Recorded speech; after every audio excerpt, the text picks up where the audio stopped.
The Paracave Podcast, proudly brought to you by major sponsor Jack's Pale Ale, exclusively available at Parramatta Leisure Club, Shannon Cooney from Glenmore Park Realty, BTZD Clothing, and the official media partner of the Paracave Podcast, the Parramatta Times.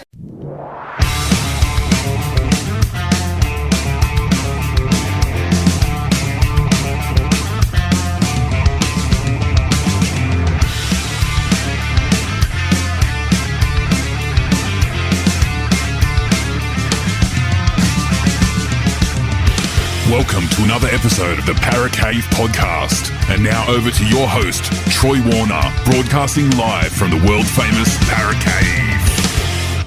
Welcome back here to the Weekend Sports Wrap. So you're here with the Duckman and got special guest Troy Warner on from the Paracave Podcast. Troy, how you going? Going fantastic, Duckman. Still on a high after Wednesday night and the New South Wales Blues getting the victory in the State of Origin series. How good a game was that Origin? It was probably one of the best ever. So I'm glad someone liked it because I watched about 3 minutes of the first half from the minute 36 to 39. I didn't even get the half time. And there was no score, and there'd been no score for a while. I was thinking, look, want to watch people having trouble scoring, I'll just go and watch my mates at Penrith RSL trying to hook up with chicks. So, come on, Duckman. Yeah, mate. What about the big hits in the game? The melee 30 minutes into the game. There was heaps going on. It was probably the most brutal State of Origin game ever. There's no punches thrown, so handbags, 10 paces, no banana chairs. We need to see some of this stuff. Banana chair, I want to see someone squirt DP in someone's eyes and rub it in, so all that sort of stuff. Like, really get the grubby stuff going. So particularly up in Queensland. I do like New South Wales did do one thing, but I think that is the first time, I can't remember, I just clicked in my head before, I think that's the first time New South Wales have kept Queensland scoreless in about 20 years at Suncorp. Maybe even longer, maybe ever. So I'm not sure that we kept them scoreless there before. So we'll have to check that out. I can't find the stats on it. Well, definitely trialless.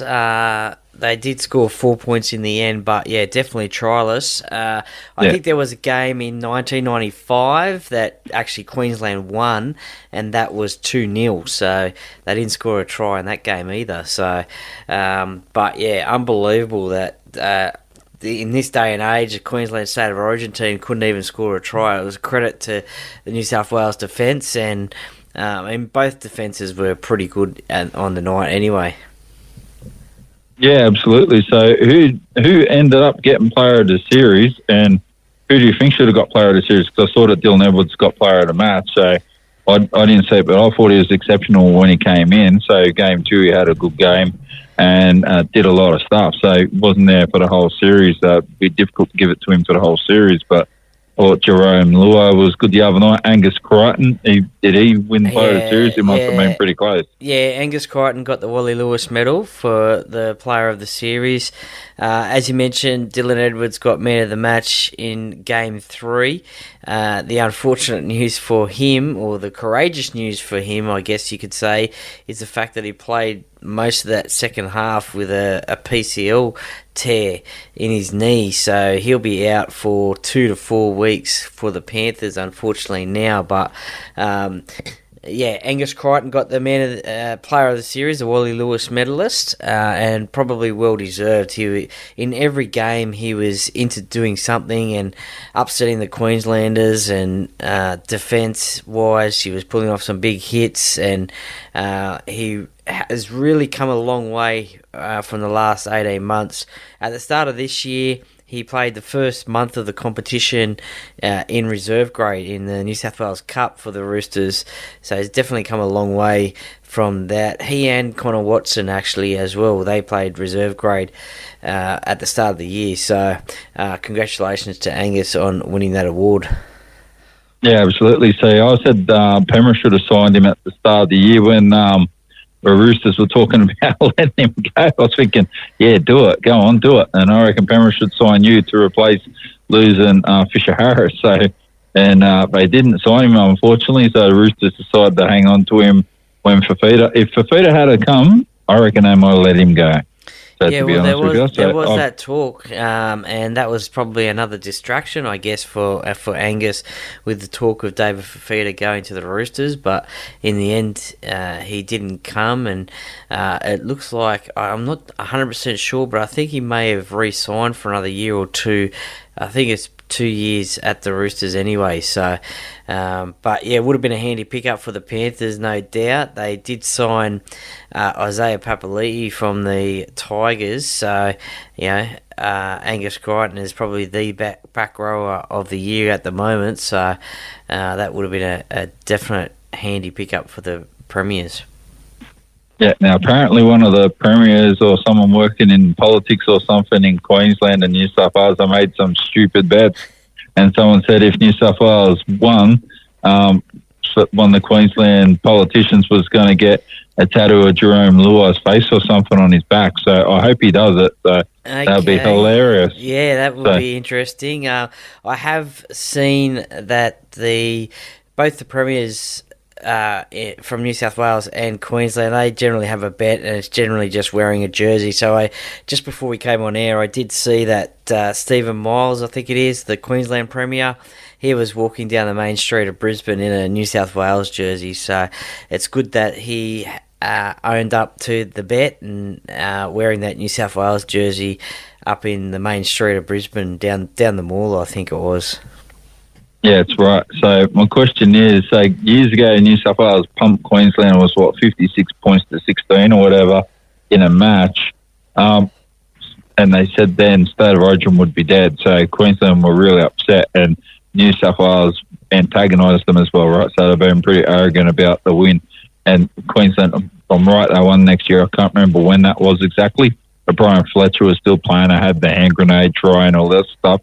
But what I do know is that if New South Wales had a run, let's say another 3 years of that sort of stuff, I'm wondering if it might have actually been really detrimental to Origin. Like Queensland winning Origin, it keeps them engaged. What would happen if they lost 8 in a row? Do you think there'd be the level of engagement in State of Origin that there has been?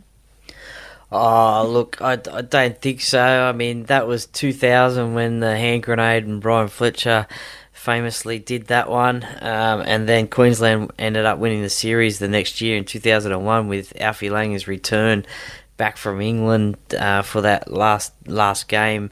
But look, I don't think we'll ever see another Origin team, be it New South Wales or Queensland, win 8 series in a row. The players that Queensland had at that time, they all just came through at the right time, and they're genuine. Some of the best players ever. That's right. And there is talk later on in the future that some of them will become immortals of the game. Certainly Cameron Smith would be right up there. I mean, there's talk about it now that and he might be the next immortal, and they're changing the rules for him. But yeah, definitely had Cameron Smith, Cooper Cronk, Billy Slater, Greg Inglis, Jonathan Thurston, so the list goes on. There's probably many others that I've forgotten there, but they're just a once-in-a-generation team, that Queensland team that won 8 in a row, and I don't think you'll ever see that again from either state. Oh, I don't think you'll see it even 3 in a row. Like even what Penrith did with the grand final, look at club football last year. It's going to be a long time before someone else can do that again, so salary cap's there to buffer that. So even just to imagine that they had, and the funny thing was, like Billy Slater and all this stuff, Cameron Smith, I'm pretty sure they all played junior footy and that stuff together. 3 of them played in the same junior team or something. So they went all the way through footy. They played their whole lives together. So you can see how they got stuff going. They're kicking balls around as kids and doing stuff like that. So you got a second nature understanding what the guy's going to do, where it doesn't matter what you do. If you play with someone all the time, you know what they're going to bring on their good day, and you know what their bad day is going to look like too. You're going to be able to compensate for that. So that's very hard to beat someone that got that sort of rhythm and knowledge of each other like that. Yeah, definitely, and I think you can see that through the teams that are very successful from over the years. I mean, those early Parramatta sides, they played all together, a lot of junior football. You see it now with the Penrith side. They've been successful over the last 3 years, winning 3 titles, all of those players. Jerome Luai, Brian Toto, Stephen Crichton, Nathan Cleary as well. They all played junior football together. So you're right, once you get an understanding of each other and you play that football consistently together, then you get an understanding of each other and you just know what's going to happen. You just know what they're going to do. They don't even have to be told. They just get that natural instinct and they know what's going to happen. So no, you're 100% right there. Yeah, that's why I think you don't see so many dynasty things now, because people are not having big groups, but like even Spencer Leniu. So Spencer Leniu, until he came in the first grade at Penrith, I didn't know who he was, to be honest with you. He's kicking around in the lower grades for a bit, and he was young as well. But you don't realise till you go back and look at the pictures of the young guys coming through. They'd played together since like Harold Matt, so like under 14s all the way through. So some of those guys have been playing together since like, and against each other, probably their whole career. So you know what guys doing for like 20 years of engagement with one guy. So when you're playing the same sides with those guys, it's real easy to go, this guy's going to do this and know what they're going to do. You can think, for I have a bad day, it's all right. The other 99 days out of 100, you're going to be sweet. They know that. They've got that confidence. That's what Melbourne had, and that's what Penrith have got at the moment. Although when I saw how they celebrated the Origin the other night, I don't mind it. I thought it was hilarious that Brian Toto got on the plane with all his Origin gear on too, by the way.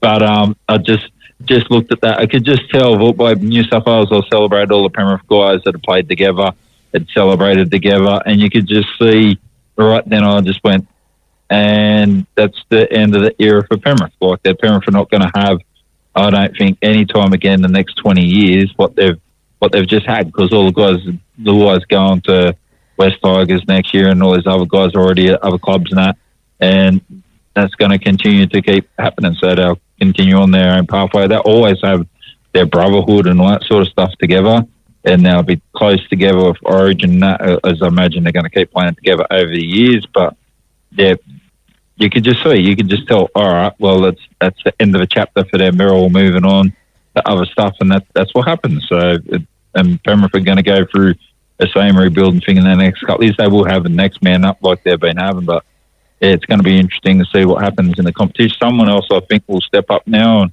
evolve, and someone else will become a new good side in the next couple of years, and Penrith will be up there or thereabouts for quite a while, but I don't think they're going to have the same domination rolling forward probably after this year, because losing more players, that 20 years of playing together is going to be gone.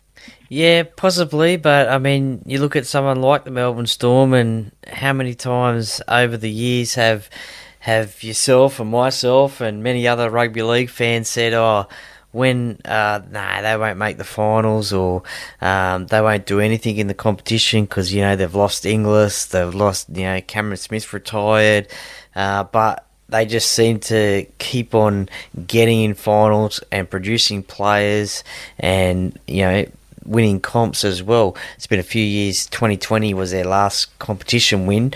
So it's only 4 years between drinks. So, I mean, obviously Penrith have won those competitions since. So, I mean, we all said that about Melbourne, that, they might fall off the perch a bit, but they are still up there as well. So, look, it'll be interesting to see what happens when this Panthers team slowly gets taken away from players get taken away to other clubs, or they leave to go to other clubs, I should say. As you mentioned, Jerome Luai is going to the Tigers next year. I think Nathan Cleary will stay at Penrith forever. Dylan Edwards will probably stay at Penrith forever.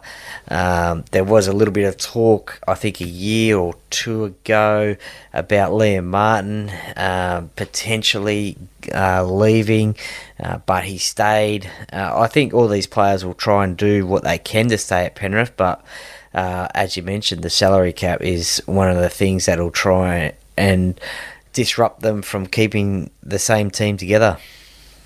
Yeah, so I think the big thing will be, if the side dissolves a little bit more, I don't think it's going to dissolve by like 3 or 4 players in the year anymore, like what it has in the past, last couple of years a bit.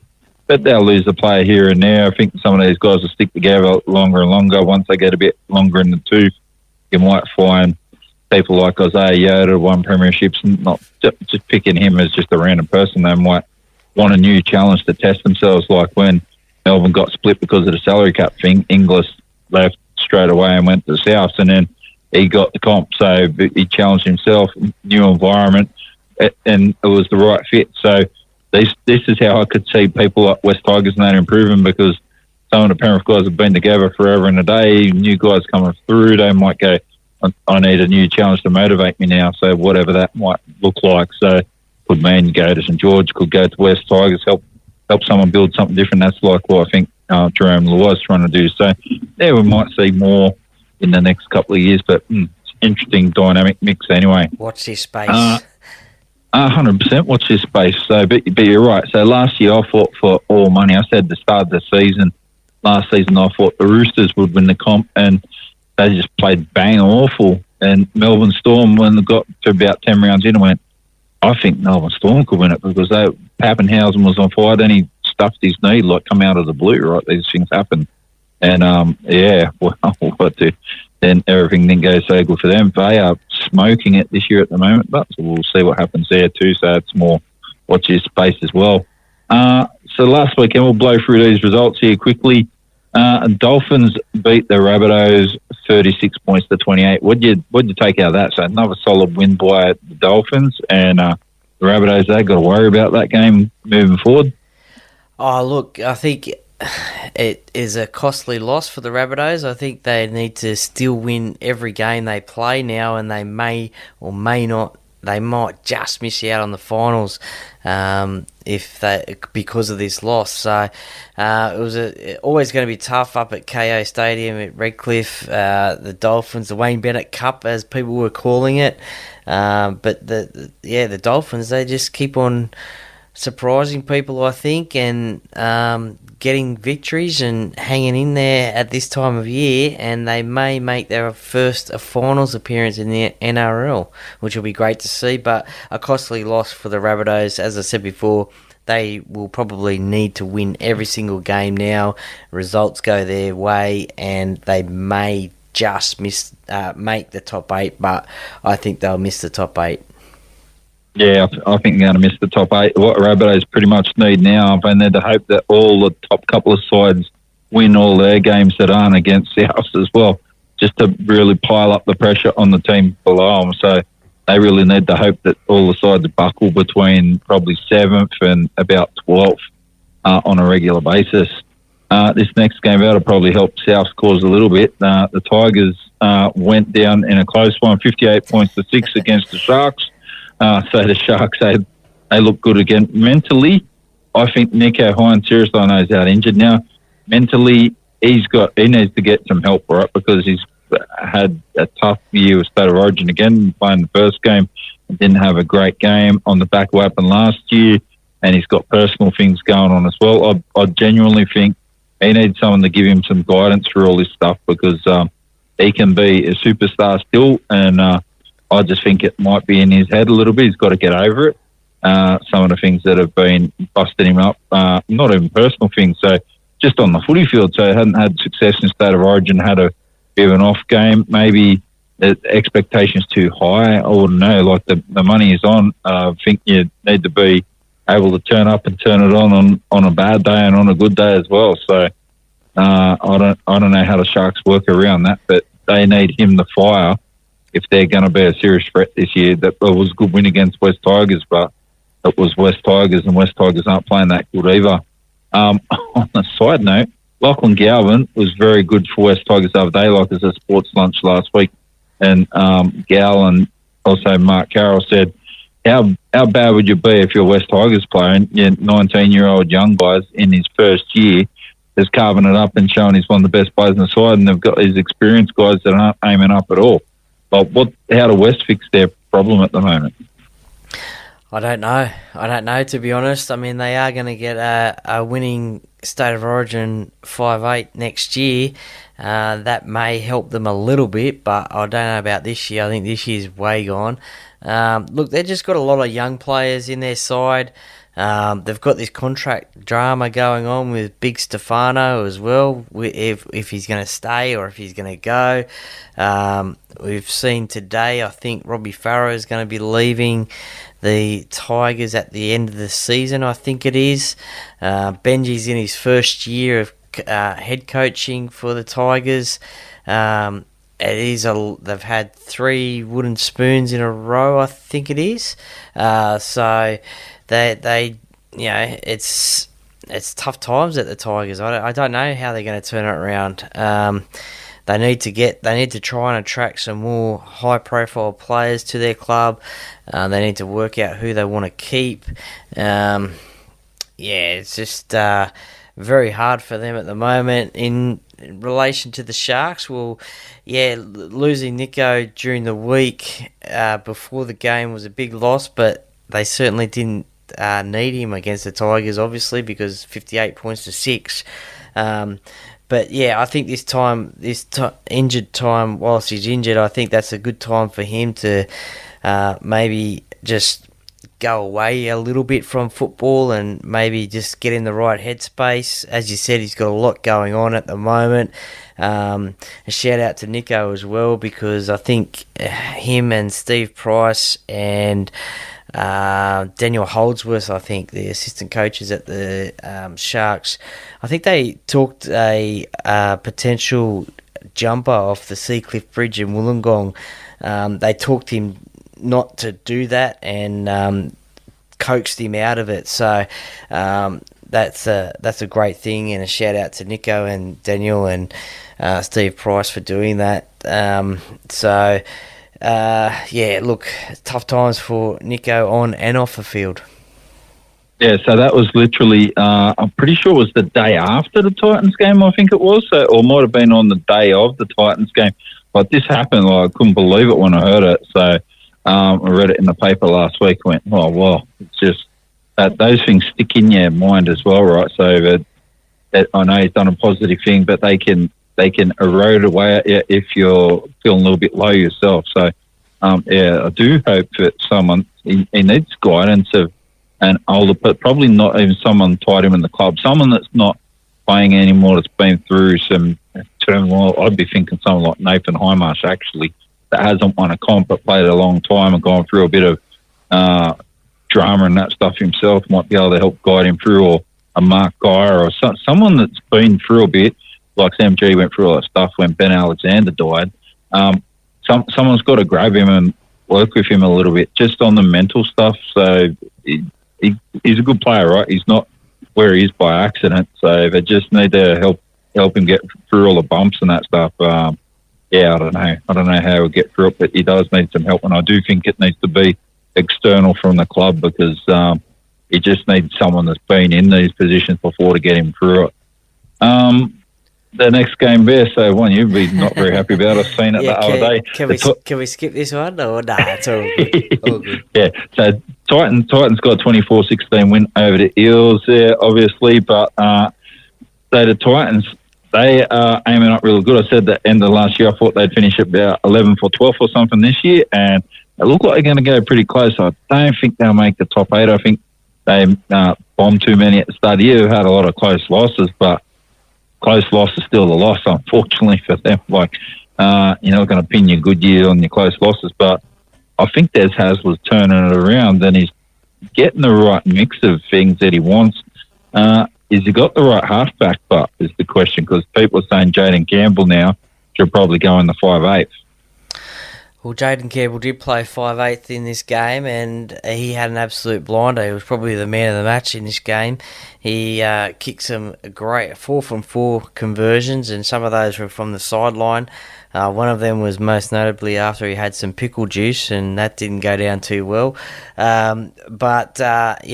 made a tackle on, I forget who it was. That's just lapsed my memory at the moment, but dislodged the ball, and then shortly after the Titans scored, so he had a great game at 5'8". They've got Kieran Foran there, so he can learn halves play with him, and Kieran's just re-signed for another season as well. So that's only going to help Jaden's development in the halves even more.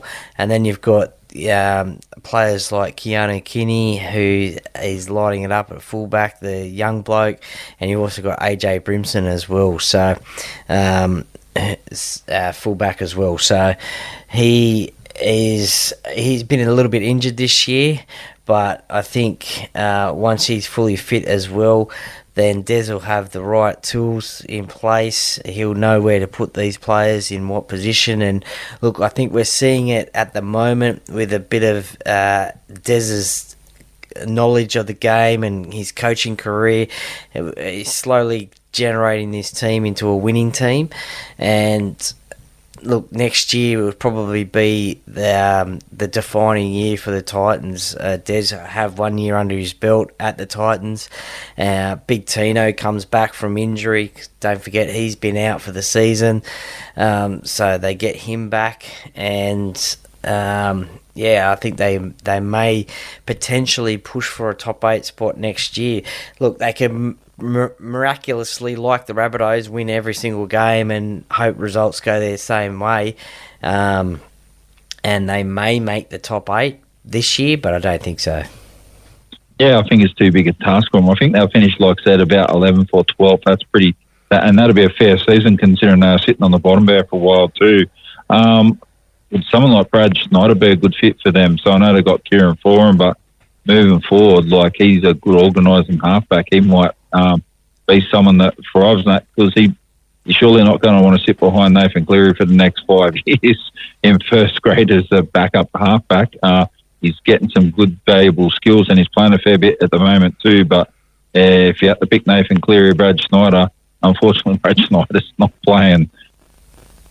Yeah, I think, definitely Nathan Cleary's got that number 7 jersey for as long as he wants at Penrith. So, look, it's all up to Brad and what he wants to do. And he may like learning under Nathan and wanting to play at the Panthers. And who knows what's going to happen next year in that 5'8" spot. I mean, they've got Jack Cole there at the moment and another young talent. Potentially, and looking at Dane Laurie and that as well. Yeah, so he could potentially be a 5'8". Who knows? So, I don't think the Titans will be looking for any other halves at the moment. Yeah, probably not. So, funnily enough, we'll talk about Knights when we get to them. The Broncos up against the Dragons. So the Dragons went to Brisbane and got a 30 points to 26 win. So the Broncos just proves that doesn't matter how good your form is or what's happening, you still butcher my tips regardless every week. Broncos, you kill me now. The Dragons, they are looking pretty good, so they're going to go really close to making the top 8 as well. They're challenging for the top 8. They've got a bye this week, which will come in handy for them, so they'll jump into 24 points, and they may stay in the top 8 this weekend after this weekend's results. But yeah, they're having a great season. They were leading 22 points to 6 at half time. They let the Broncos come back into the game, but the Dragons, they held onto it, and it probably just shows you the coaching of Shane Flanagan has made an impact definitely on this side.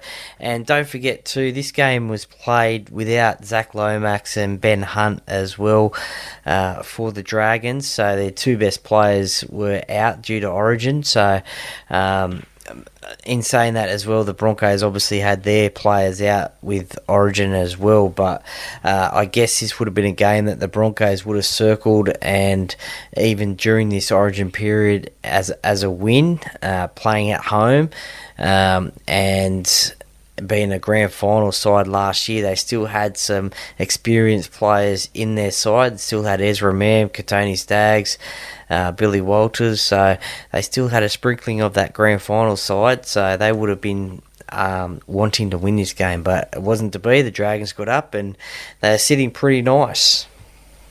Yeah, absolutely they are. The next game here, so I picked the winner. It didn't predict it would happen the way it did, but Sea Eagles 44 points to 6 against the Knights. Tom Trebojevic has made a big difference since he's come back. Mentally, he's made a big difference to the team. So they're playing with confidence again now. I know he's playing with confidence now. He doesn't have to make the hard runs that he did before, and hopefully doesn't experience any more hamstring injuries. I got a question for you, but so Jason Saab had hamstring problems at the start of the year. Tom Trebojevic has hamstring problems.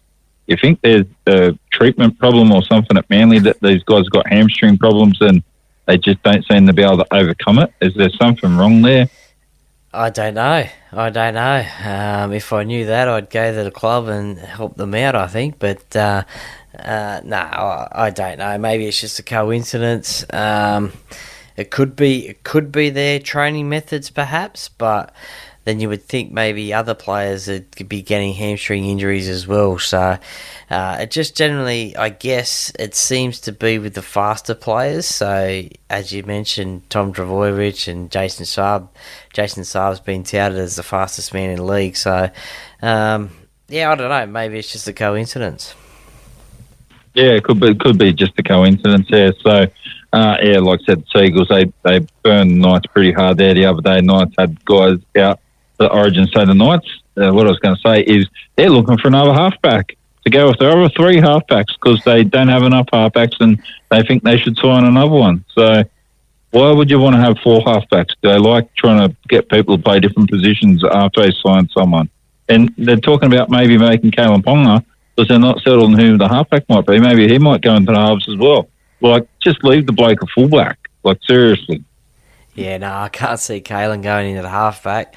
He has to stay at fullback for the Knights if they're going to have any chance. But, yeah, look, it's a bit of a strange situation with those halves at Newcastle. They just can't tend to pick the right combination. They won a couple of games with Will Price, the Englishman, who made his debut against Parramatta a few weeks ago and also played in this game as well. They've had Jack Cogger there, obviously Jackson Hastings as well, Tyson Gamble as well. So, yeah, they just can't seem to find a halves combination that works for them at the moment. Yeah, I think that Jack Cogger's the odd man out here, so I'm wondering how keen he is to keep playing at Newcastle because he could find himself probably looking for another opportunity. It actually might suit him if he went to West Tigers as well. So I was surprised when he went back to Newcastle, knowing they already had a couple of halfbacks, but there you go, who knows? I'm not Adam O'Brien, so he's got to answer for his own people there. Let's look at the games on this weekend in the NRL. So we've got Raiders up against Warriors tonight. Going for the Raiders in this one. I think they should be pretty good for this. The Warriors, they're still too hit and miss at the moment. You don't know if they're going to aim up week in and week out at the moment. Yeah, I'm tipping Canberra down there in a nice cold night in the nation's capital. A big job for the Warriors who, again, like the Broncos, like the Rabbitohs, like the Titans, they need to win every single game as well at the moment. They haven't had the season that they would have liked after last season. News during the week that Tohu Harris, their inspirational captain, is out for the season.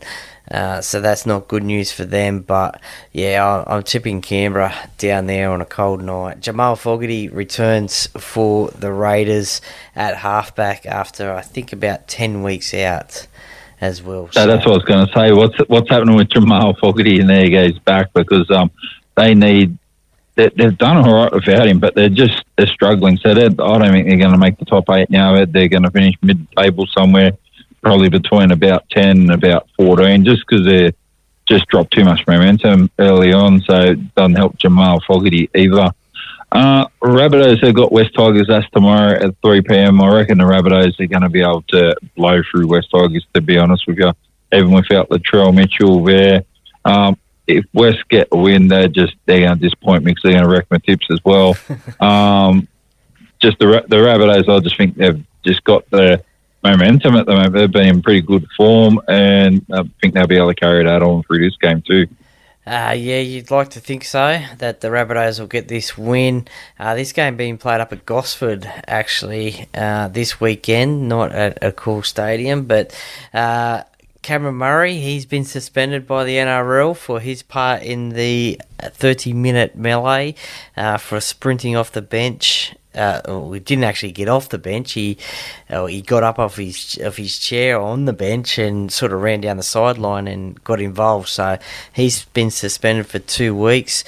He was actually the first player ever in a rugby league game to be sin binned from the bench. So that was a little interesting thing that came out of Wednesday night's game.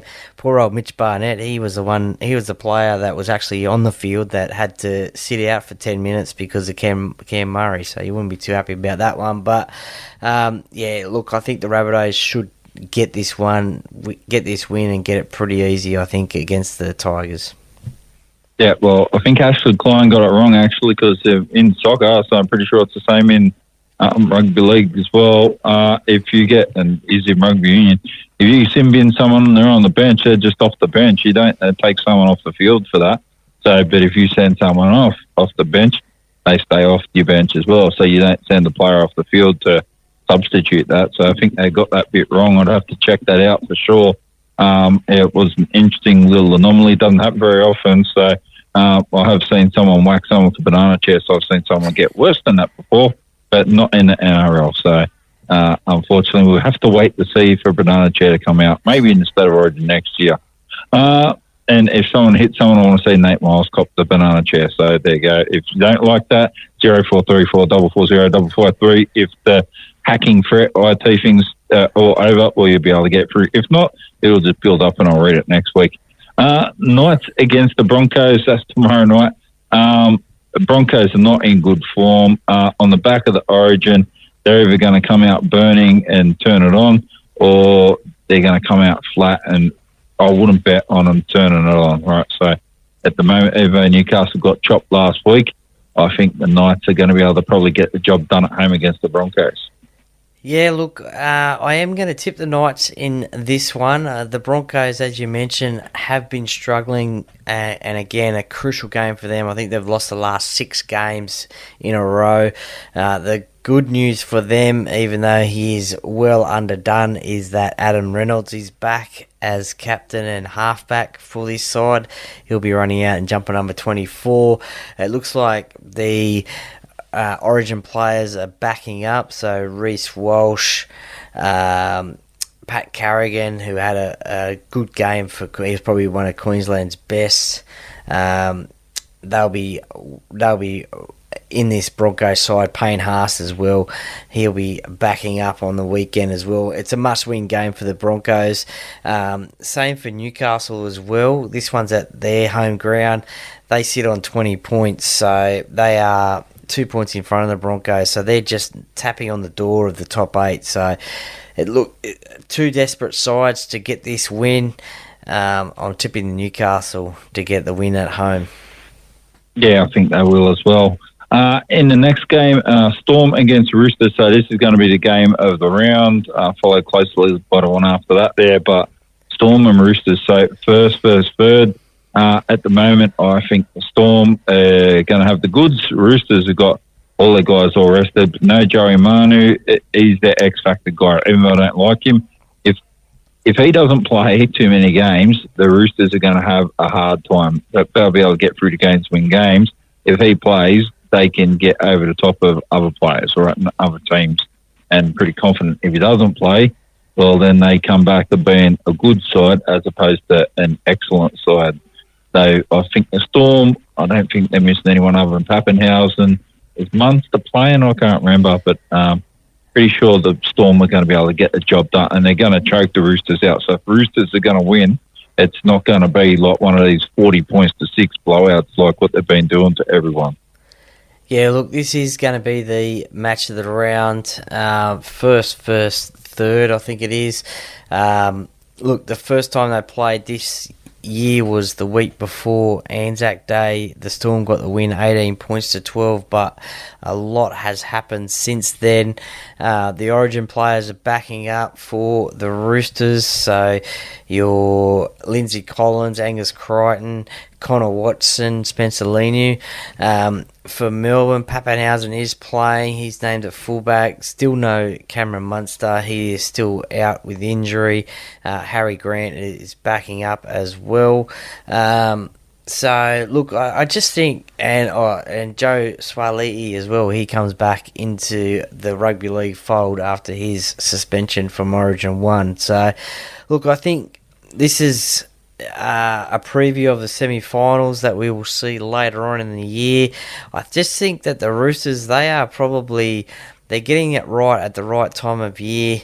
They're winning games. They're rolling on. They could be a little bit of a smoky at the moment for the title behind the Storm and the Panthers. And this will probably have a semi-final feel about it. Melbourne at home are hard to beat. They have a pretty good record down there. But I am going to tip the Roosters in this one.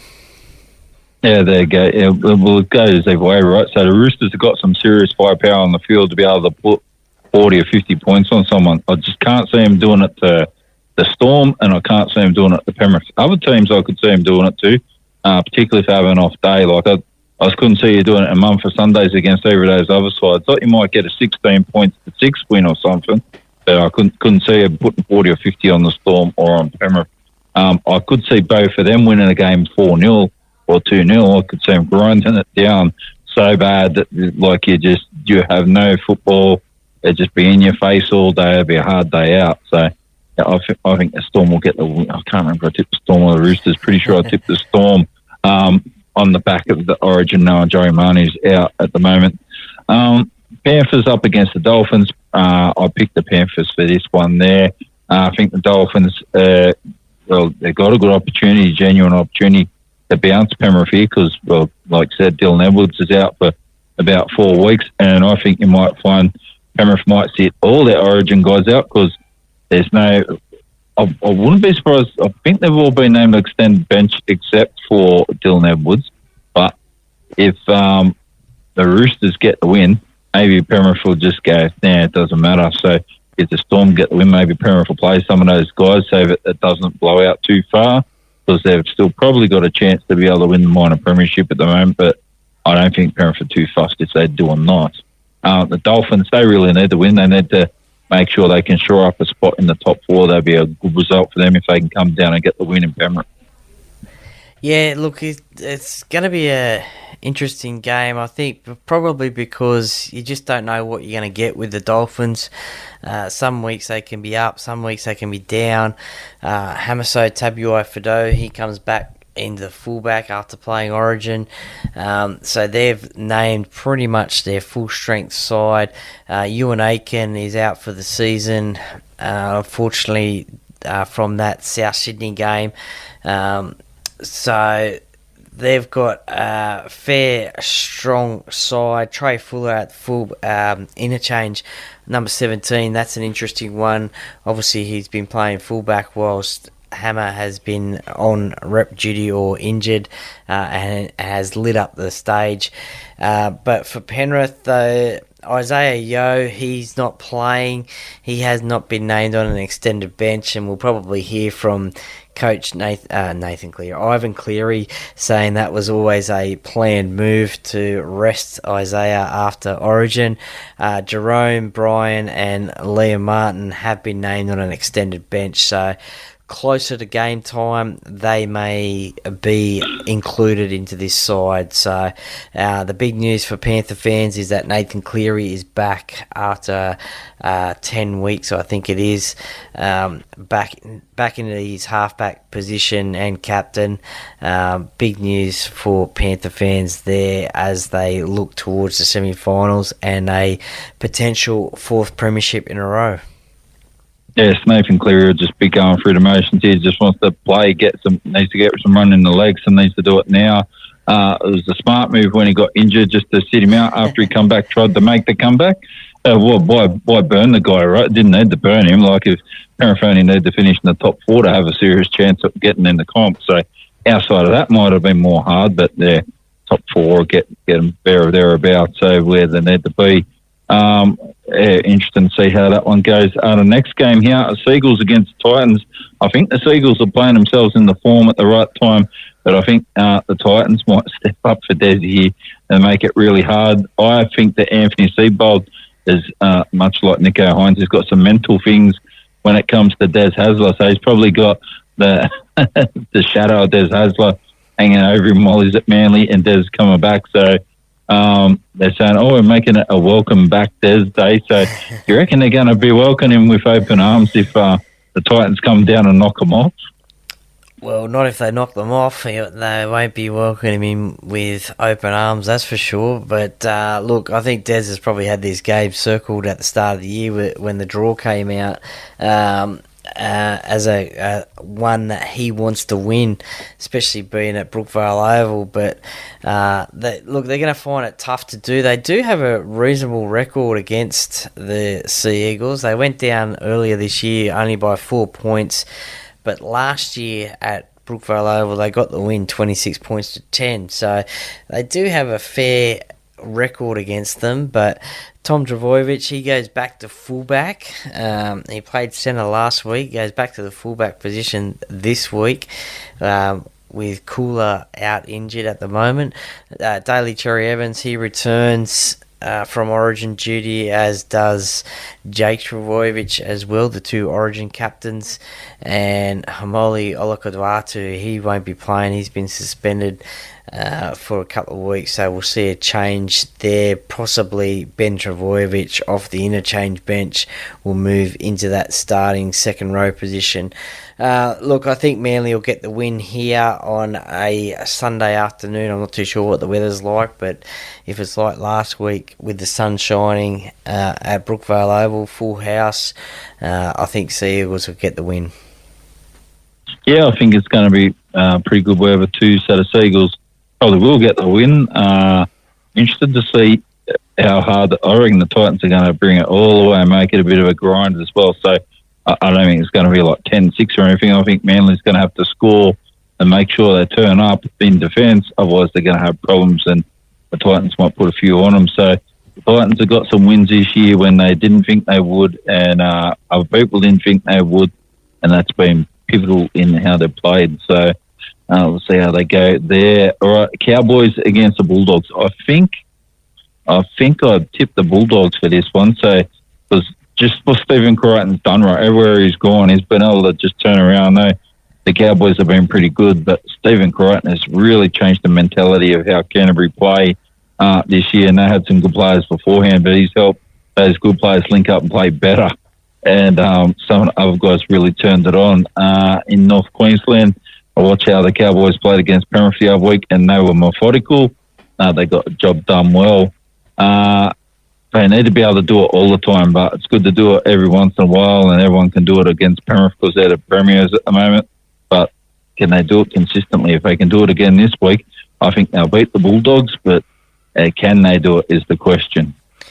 Well, the Cowboys go into this game as favourites, as it is up in Townsville, but the Bulldogs, they're in fifth position on the ladder, so they're not heavy favourites, so the Bulldogs could knock them off. The Cowboys, I think I heard today that their 5 Origin reps will be backing up on Sunday to get this win, because they're in 8th position in a bit of a logjam with a few other teams, so they need it to get hold of that top 8 position. The Bulldogs, as you mentioned though, with Stephen Crichton, whatever he touches goes to gold. He got the Origin win on Wednesday night. He has really transformed and led this Bulldogs team into a completely different team from what it was last year. I think they've got the second best defence in the league at the moment, so that's why they're winning games. Last year they beat the Cowboys by 1 point, 15 points to 14, and yep, you guessed it, it was Matt Burton who kicked that winning field goal, so maybe we might see that again. He's already kicked a couple this year for Bulldogs victories. I did tip the Bulldogs as well to get this win, but this is going to be a cracker of a game as well. Two desperate sides just to get the win to stay in that top 8. Yeah, that's right. It'll let you know two things. It'll let you know how good the Bulldogs are because they did it. They grinded out against Cronulla in the rain the other week and got the win there in Golden Point extra time. How they're going to go against other sides because now the Bulldogs are starting to play sides that are finals teams, right, or in or around the finals teams. So they've got to grind them ones out. If they can't do it, their semi-finals will come to an end quickly. I think the Bulldogs should be able to get a win in the first week of the finals and put themselves into like a preliminary final sort of thing. The Cowboys, and they've got to be able to do the same thing, right? They're going to have to be able to bust up teams that are going to finish somewhere between 4th to 8th and get it done consistently. So if they can't beat them, well, then it's not going to get any easier for them. Like whereas the Bulldogs have got Broncos next week, the Cowboys next week have got the Sharks, right? So they're going to have to turn up and keep turning up. They've got West Tigers the week after. That's not too bad for them. But yeah, they've got to knock off these good sides. If they can't knock off the good sides or the thereabout sides, then their season's going to come to an end very quickly anyway. Yeah, definitely. The Cowboys, they need to get this win just to stay in that top 8, and they need to beat these sort of teams, and they won't want to drop it. Otherwise, they could be looking like they missed the finals the second year in a row. Yeah, that's right. So, who do we think at the moment that the top 4 looks like, or the top 8 looks like is? So, I've got the Storm on 32 and Panthers on 28. So, I don't think that's going to change too much here unless Penrith or the Roosters change around. I don't see the Storm really bombing the minor premiership premier. So, Storm and Panthers, then Roosters 26, along with the Sharks on 26. Bulldogs 24 in 5th. Dolphins 6th on 24. Seagulls 7th on 23, and the Cowboys 8th on 22, Dragons in 9th. So, followed by that, you got the Knights, you got the Raiders and the Warriors. So, to be dead honest, I don't see anyone now outside the top 8 that's in it now, other than the Dragons, having a serious chance of having a crack at this because their differential's not good enough. So, the Knights, I think they're too inconsistent to be able to do what they did last year. This year, they could get in the top 8, but they're just going to scrape into the top 8. Everyone else in the top 8, even though Cowboys only got positive 1, it's still 57 points better than the Dragons. It's 82 points better than the Knights. So they end up on the same points. The Cowboys are laughing at the moment. Yeah, I think you're right there. I think maybe the Dragons might be the only team that could crack into the top 8 and potentially the Cowboys drop out of that. I'm not too sure about the Dolphins' run into the finals, but they do have Penrith this week, so they're in 6th position. Can they hold on for that maiden finals berth? Newcastle this time last year, they were going on a winning streak, but they're not the same team as what they were last year. Probably the Dragons and Knights would be the only team that can get into that top 8, I think. I think all the rest are gone for the year. Pack your bags for 2024. It's just a matter of the positions in that top 8 in which these teams will finish. So I think that the top 3 as it stands will probably be the way that it stands moving forward. Maybe the Roosters might overtake the Panthers in the 2nd spot. The Storm, they're 4 points in front at the moment, so they've got a little bit of a buffer. So, yeah, look, it's going to be interesting. I think the Bulldogs as well, they may crack it for a top 4 spot. Wouldn't that be a story?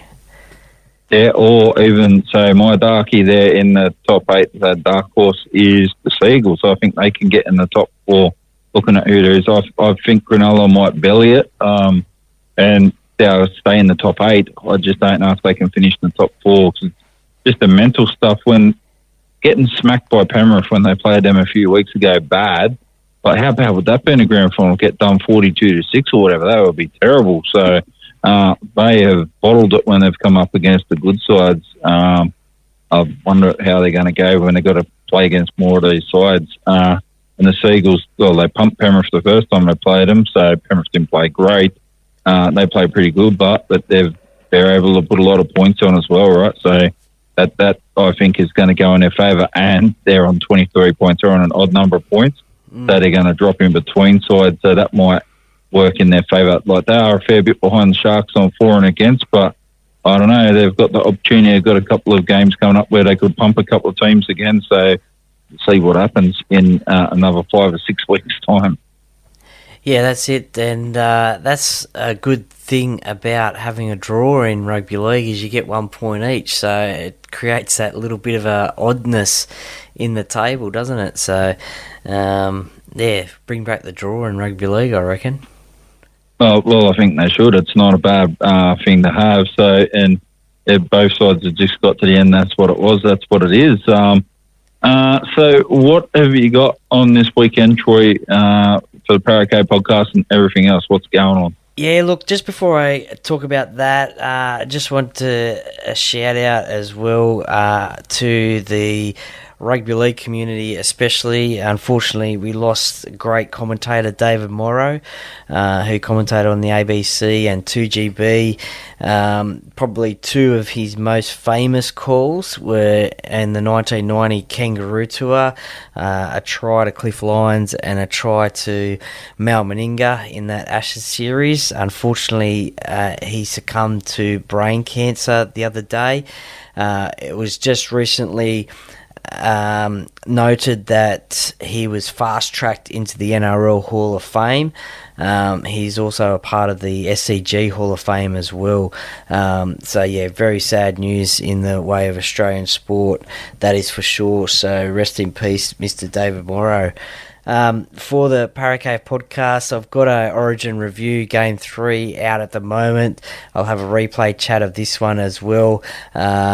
That's probably it for about this week, but next week I've got the tipping podcast out as well, so I'll have that back as well, and I'll be back to the interview-based podcast as well next week as well, so plenty coming on next week, but plenty still there for you to listen to over the weekend. Yeah, that's right. But we are giving our commiserations to David Morrow and his family, so used to be good listening to watching Channel 2 on Saturdays, and used to be the commentator there with John Peart and Warren Boland as well. So David Morrow was a good commentator, and won't be forgotten, not just for his commentary as well.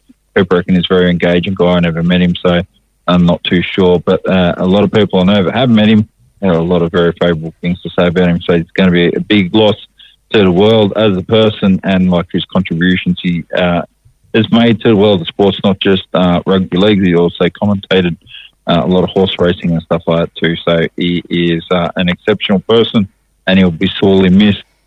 Troy, thanks for joining us tonight. So I always appreciate your time, and have a fantastic weekend as usual. So if I've got any tips for anyone out there, I'll tell you, don't listen to my tips. And the other thing is, the only tip I listen to is, I think the weather's good this weekend. If you're going to do your washing, do it tomorrow. Don't wait till Sunday and hope it's a better day on Sunday. I don't think that's going to happen at the moment. I wouldn't be gambling with the weather. Just get everything done and get it done now. And I'll catch you again next Friday night. No worries, Duckman. Thanks for the tip, and enjoy your footy over the weekend. Absolutely will do. I'll see you, Troy. Thanks, Duckman.